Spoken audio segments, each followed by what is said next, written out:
Bom dia, meus irmãos, meus amigos aqui do nosso grupo, Grauzinhos no Caminho, no nosso canal do YouTube.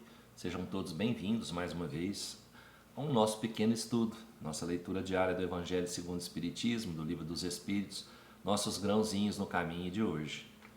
E os grãozinhos trazem para a gente hoje o capítulo 17, Sede Perfeitos, os superiores e os inferiores. A autoridade, da mesma forma que a fortuna, é uma delegação da qual serão pedidas contas àquele que dela se acha investido. Não creiais que ela lhe seja dada para lhe proporcionar o vão prazer de comandar, nem, assim como creem falsamente a maioria dos poderosos da terra, como um direito, uma propriedade. Deus, entretanto, lhes prova suficientemente que não é nenhuma nem outra coisa, uma vez que lhes retira quando isso lhe apraz. Se fosse um privilégio ligado à sua pessoa, ela seria inalienável. Ninguém pode, pois, dizer que uma coisa lhe pertence quando lhe pode ser tirada sem seu consentimento. Deus dá autoridade a título de missão ou de prova quando isso lhe convém, e a retira da mesma forma. Todo aquele que é depositário da autoridade, de qualquer extensão que ela seja, desde o Senhor sobre o seu servo até o soberano sobre o seu povo, não deve se dissimular que tem um encargo de almas. Ele responderá pela boa ou má direção que lhe tiver dado aos seus subordinados, e as faltas que estes poderão cometer, os vícios a que serão arrastados em consequência dessa direção ou de maus exemplos, recairão sobre ele, enquanto que recolherá os frutos da sua solicitude para conduzi-los ao bem.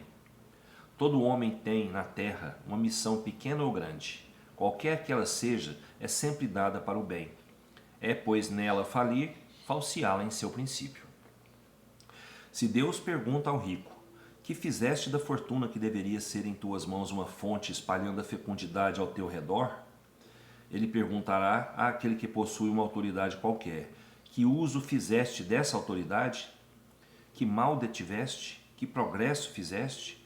Se eu te dei subordinados, não foi para fazer deles escravos da tua vontade, nem os instrumentos dóceis de teus caprichos e da tua cupidez. Eu te fiz forte e te confiei os fracos para os sustentar e os ajudar a subir até mim. O superior que está compenetrado das palavras do Cristo não despreza nenhum daqueles que estão abaixo de si, porque sabe que as distinções sociais nada instituem diante de Deus. O Espiritismo lhe ensina que se o obedecem hoje, puderam lhe comandar ou poderão lhe comandar mais tarde, e que então será tratado como os tiver tratado ele mesmo. Se o superior tem deveres a cumprir, o inferior os tem de seu lado, e não são menos sagrados. Se esse último é espírita, sua consciência lhe dirá, melhor ainda, que deles não está dispensado, mesmo quando o seu chefe não cumprisse os seus, porque sabe que não se deve retribuir o mal com o mal, e que as faltas de uns não autorizam as faltas de outros. Se sofre em sua posição, diz a si mesmo que sem dúvida mereceu, porque talvez ele mesmo abusou outrora de sua autoridade e deve sentir a seu turno os inconvenientes daquilo que fez os outros sofrerem. Se está forçado a suportar essa posição na falta de achar uma melhor, o Espiritismo lhe ensina a nela se resignar, como sendo uma prova para a sua humildade, necessária ao seu adiantamento. Sua crença o guia em sua conduta, age como que quereria que seus subordinados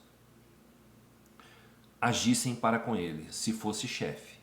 Por isso mesmo, é mais escrupuloso no cumprimento de suas obrigações, porque compreende que toda negligência no trabalho que lhe está confiado é um prejuízo para aquele que o remunera e a quem deve seu tempo e seus cuidados. Numa palavra, ele é solicitado pelo sentimento do dever que lhe dá a sua fé e a certeza de que todo desvio do caminho reto é uma dívida que será preciso pagar cedo ou tarde. François Nicolas Madeleine e Cardeal Morlot, Paris, 1863.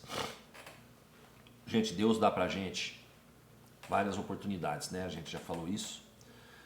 E uma das oportunidades é comandar, é ser chefe, é ser líder, né? Isso ele dá pra gente como missão ou como prova, né? Como missão ou como prova.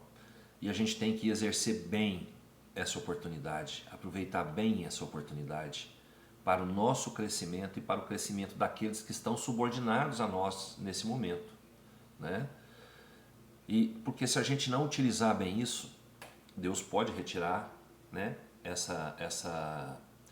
vamos falar, essa liderança, esse cargo superior que Ele dá para a gente a qualquer momento. Quando Ele tiver vontade, Ele fala, isso não está servindo, não está fazendo bem para Ele, eu vou tirar isso dele, né? Mas se nós temos essa oportunidade, vamos agarrar firme nela, vamos saber utilizar isso, né? Vamos saber ser justos, bons, né? Para a gente poder distribuir aquilo que a gente tem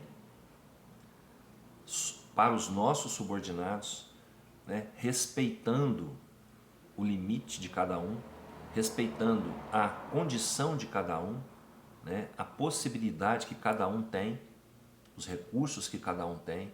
Nós temos que saber, porque nem todos aqui estão no mesmo patamar, não é? Cada um tem um grau de conhecimento, um grau de habilidade, e a gente tem que respeitar isso. A gente tem que saber direcionar. Olha, o fulano é bom para fazer isso, então eu vou colocar ele para fazer isso. O outro fulano é bom para fazer aquilo ali, eu vou colocar ele para fazer aquilo ali, de acordo com a necessidade e com a capacidade de cada um. Para que a pessoa fazendo aquilo ali, ela se sinta bem. Porque o trabalho, ele rende quando eu gosto do que eu faço. E eu fico bem fazendo o que eu gosto, né? Isso vai me proporcionar o quê? Vai me proporcionar alegria, vai me proporcionar disposição para trabalhar, né? Para crescer, né? A disposição para crescer, para melhorar. Isso vai abrir um leque maior de oportunidades para que aquela pessoa que foi colocada naquela função, ela progrida ali, moralmente, materialmente, né? Que se sinta realizada. Todos que estão subordinados a nós estão ali porque Deus confia que a gente possa, né, com a nossa capacidade um pouco maior que Ele dá nessa encarnação, que a gente possa comandar justamente, né, com justiça, aqueles que estão sobre nós. Que a gente faça o nosso melhor para ajudá-los, porque se Ele colocou como subordinados, é porque nós temos condições de ajudá-los. Então, vamos aproveitar essas oportunidades que o Pai dá para a gente, tá? Nós não somos melhores que ninguém. Nós estamos todos aqui na Terra porque nós temos missões, temos provas e resgates, não é? Provas e expiações. Então, nós não somos melhores que ninguém. Nós estamos tendo uma oportunidade de ajudar os outros, né, com o nosso cargo de chefia, com o nosso cargo de comando, né, com a nossa posição um pouquinho maior do que ele nessa vida. Mas como a leitura falou, quem sabe eu já fui comandado por ele ou ainda vou ser comandado por ele. Então eu vou querer para ele o que eu quero para mim. É isso a base, tá? Querer para o próximo o que eu quereria para mim. Livro dos Espíritos traz para a gente hoje, no capítulo 8 ainda, Influência do Espiritismo sobre o Progresso, a questão 800. Não é para temer que o Espiritismo não possa triunfar da negligência dos homens e de seu apego às coisas materiais? Seria conhecer bem pouco os homens se se pensasse que uma causa qualquer pode transformá-los como por encantamento. As ideias se modificam pouco a pouco segundo os indivíduos, e é preciso gerações para apagar completamente os traços dos velhos hábitos. A transformação não pode, pois, se operar senão com o tempo, gradualmente, pouco a pouco. A cada geração, uma parte do véu se dissipa. O Espiritismo veio rasgá-lo completamente, mas até lá, mesmo que só tivesse o efeito de corrigir um homem de um só dos seus defeitos, e seria um passo que lhe teria feito dar, e por isso mesmo um grande bem, porque esse primeiro passo lhe tornaria os outros mais fáceis. Gente, o Espiritismo veio trazer, né, para os homens o conhecimento do outro lado, o conhecimento daqueles que já passaram por aqui, veio trazer luz, não é? E o Espiritismo, ele não tem o poder de mudar as coisas de um dia para o outro, ou de uma hora para outra. É tudo no tempo certo. É tudo dia após dia. É devagar. É devagar.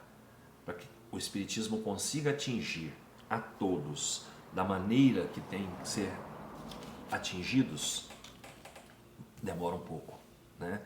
Para vocês verem há quanto tempo, né, que os livros de Kardec foram psicografados, né, que a doutrina foi codificada. Vocês veem o tempo que tem, e até hoje nós estamos aí. Já tem mais de 200 anos, né, vai fazer 200 anos, e nós ainda estamos aí, na luta, né, na luta. Então, nada muda de um dia para o outro.